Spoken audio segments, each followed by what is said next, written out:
Prime Minister Mark Carney seems intent on restructuring the size and function of the federal government. He's asked some key ministers to launch reviews of all government regulations and spending to find ambitious savings. And that spending review in particular could lead to some big cuts over a series of years, starting in 2026. Now, in that year, the government is projected to spend about $568 billion, but most of that, well, it's off limits for these spending cuts. Transfers to people, such as elderly benefits, they won't be cut. Neither will transfers to provinces to pay for things like health care. The government is also promising to protect the child care, pharmacare, and dental programs launched by the Trudeau government.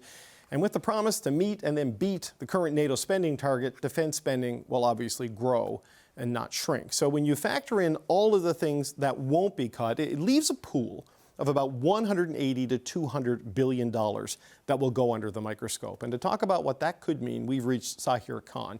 He's Executive Vice President at the Institute of Fiscal Studies and Democracy, and of course, a former Assistant Parliamentary Budget Officer. Sahir, good to see you. Thanks for being here, sir.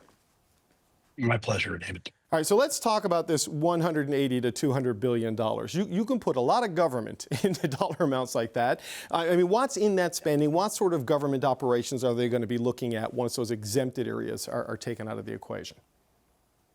So, as you noted, this is not affecting transfers to provinces, transfers to individuals, all the statutory spending that people are familiar with. But what it is including is direct program spending. So this is grants and contributions. This is the operations of government. This is the federal public service payroll. So, you strip out a few items like national defense and RCMP that we'd expect to be kind of exempt from this type of a reallocation exercise. And so you get to kind of that $180 to $200 billion spending base, which makes it arguably one of the most comprehensive spending reviews we've had since the program review in the 1990s. Okay, and that's when Paul Martin and Jean Chrétien were trying to keep the IMF away and the bond readers away and get the budget under control. So let's look at this big number here, and let's try to put a dollar amount on these, because the saving targets, they're spread out over 3 years. 7.5% is the spending they're going to be looking at in 2026, 2027. That grows incrementally up to 10% in 27, 28, and 15% in 2028, 2029. And to put that in dollars and cents terms, you're looking at a range of about $13 billion to $30 billion in possible reductions. So Sahir, when you look at numbers like that, 13.5 to 30 billion, I mean, how does that compare to the program review? How difficult is it going to be to deal with that kind of a target? Well, I think one thing's really important to kind of keep in mind is there's very little evidence that this is going to be a cut. If we go back to the Liberal platform, they talked about $28 billion essentially in inefficiencies and savings as reallocation. That means you're cutting from one part of government to spend in another part of government. It doesn't necessarily mean that the overall level of spending of the government goes down. So insofar as this is a reallocation exercise, I think what this is telling us is they're trying to build the largest available pool of potential measures and government operations that could be on the table for consideration for this reallocation. It doesn't mean they're going to take all of it. I think in the fall budget, we might see the first glimpses of what they might kind of put on the table, but some of the program cuts could be done pretty quickly and then reallocated immediately in the fall.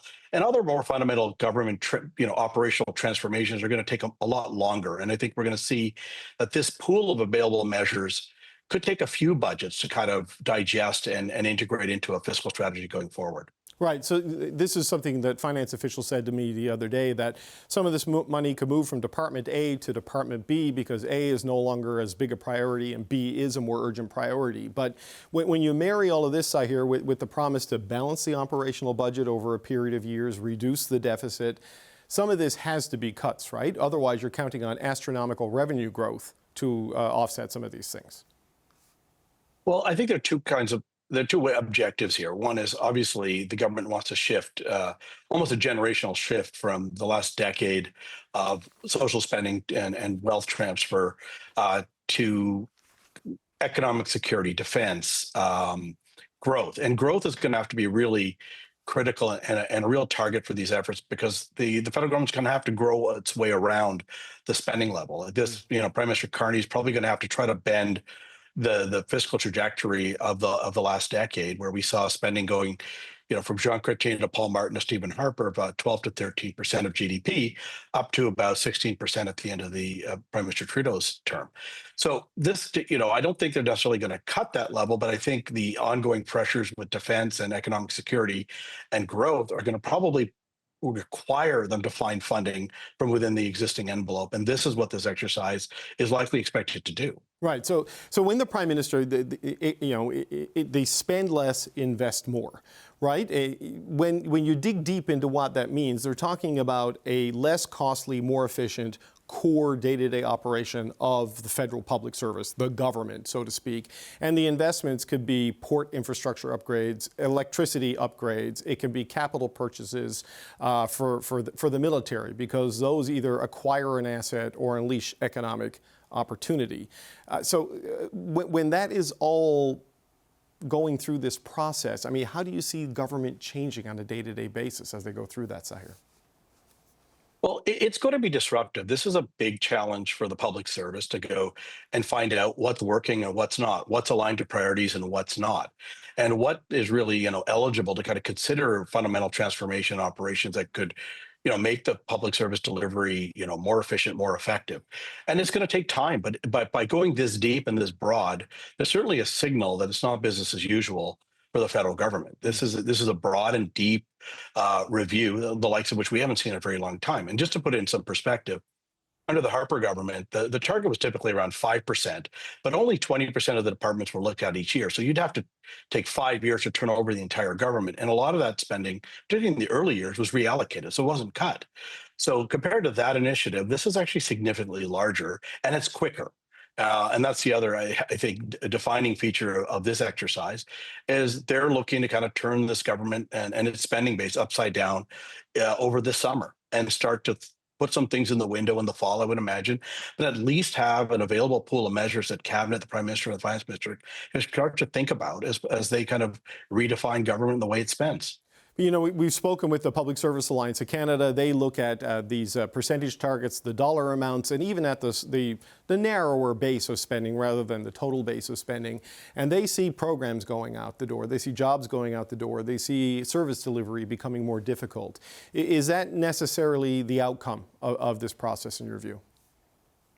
Well, it's a little bit difficult to find, because I think what happens in a reallocation is I think as you said earlier, you see programs go from one part of the government, one department to another. So imagine a social program oriented department like ESDC kind of shrinking in some ways, and you see national defense going. So people tend to follow those programs. They follow the shifts in money, but not everybody that's working in one kind of social policy area, for example, will be well suited to defense or some of the other higher priority areas right now. And that's going to be disruptive. So I think the commitment was to hold the same number of public servants, but where they work is largely going to change. And this is going to be the challenge for the public servants to kind of rise to the occasion and see how nimble it can really be. Because this is kind of that once in a generation shift where we see a government really put its stamp on the priorities, and it's going to mean resources are going to move. And that means not only money, but it means people. Yeah, and certainly the suggestion from finance has been they don't want to go on a big job-cutting exercise, but they will eliminate positions as retirements come up and as people leave the civil service and use attrition to do it that way. But one of the other challenges, aside from this, is the fiscal situation is probably worse based on the assumptions, certainly going into the election and since the election. Donald Trump has disrupted things. They've made their middle-class tax cut. They've started the plan on boosting defense spending, which is supposed to hit $150 billion by 2035, which is like $1 in $3 of program spending. I mean, when you look at, even with these reallocations or cuts, however it winds up, but you look at those extra expenses, you look at the extra uncertainty, there's a much larger deficit, it seems, in the future here, Sahir. I mean, do they need to look at things like the GST, for example, as a way to get around it, or do you think they can make it work with the revenues they have? Well, I think this is a pretty important start. I think we have to consider that, additional spending on national defense, for example, to meet, new NATO targets will initially be aspirational. It will take a long time to kind of turn around our machinery and the way we procure in defense and make the adjustments necessary to hit some of those early NATO targets. But as we kind of get out of this affordability crunch, we can imagine that maybe some other consumption tax increases could be increased. It's not our suggestion to do that right now. People are still struggling at affordability, and this is probably the wrong time to raise those taxes. But I think what in kind of unearthing this kind of large pool of potential expenditures to cut or reallocate, it's the beginning of that. But it's not the full base, David. The next step is looking at 150 billion in annual tax expenditures. That could be put on the table, and we see a lot of our tax deductions and R&D tax credits, and certainly we can look at whether those are performing well. It could be reallocated or reduced. So as we kind of go on and those fiscal pressures get bigger and bigger, or as the economy softens, then some of those other things start to get put on the table, and that base you kind of opened with starts to get bigger. That more of that 550 billion might start to be necessary to put on the table. But I would also consider putting all of tax expenditures with an additional 150 that could really be worth looking at. We haven't looked at it in a very long time. Right. So I want to squeeze in one more question. I know I've gone over time, but you compared this to what Finance Minister Paul Martin and Prime Minister John Chrétien went through. I was a student in a university, in a provincial government back then, and my tuition kept going up because cuts to provinces went down. They're not doing that this time. They say they're not going to cut the transfers to provinces. So what kind of constraints does that put on the federal government if things like that are untouchable right now? Well, I think that one eye has to be on fiscal sustainability. Through all of this, obviously there's been a deterioration in the economic situation since the election. The pressures on defense spending are going up, and this trade war is, becoming increasingly a drag on the economy. So, this is going to be something that, I think this government's going to have to watch. And I don't think this exercise can be a one-shot deal. I think the government's really going to have to get a handle on how it spends, what's performing, where the priorities are, and making sure that we're in a position as a country to kind of grow our way out of this. This is not a one-shot deal in terms of the challenges we're having with the United States and the global economy. It certainly can't be a fiscal exercise that we wait another 30 years to undertake. I think it's really important that the federal government kind of get its house in order, and that helps the federal government keep its powder dry for the next crisis. It has to look at fiscal sustainability, and one way to finance the new spending is reallocation. It's something we really haven't seen in a long time. It's really necessary, and from a fiscal point of view, really desirable. It forces the government to really consider whether every nickel it's spending is getting the value that Canadians expect. And in this case, initially, this is about reallocation. Down the road, if the pressures are there, that same analysis, that same hard work that public servants and political leadership have done could be used for other purposes as necessary. Sahir Khan, we always appreciate the time. That's Sahir Khan. He's the Executive Vice President at the Institute of Fiscal Studies and Democracy. Thank you, sir. Take care.